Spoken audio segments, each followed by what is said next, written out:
కేవలం 7,999 up to 10 kgs వరకు బరువు తగ్గి అధిక బరువు నుంచి వచ్చే ప్రధాన సమస్యలను దూరం చేసుకోండి.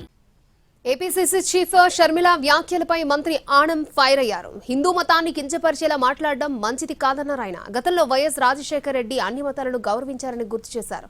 ఆయన ఇద్దరు పిల్లలు కూడా హిందూ మతాన్ని ద్వేషిస్తున్నారని మండిపడ్డారు మంత్రి ఆనం.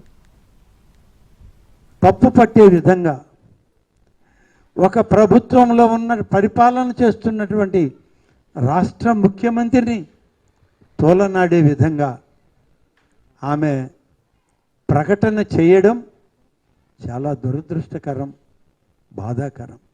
గతంలో మీ తండ్రి గారు కాంగ్రెస్ పార్టీ అధ్యక్షులుగా ఆంధ్రప్రదేశ్ రాష్ట్ర ముఖ్యమంత్రిగా ఉన్నప్పుడు అన్ని మతాలను ప్రేమించారు, అభిమానించారు.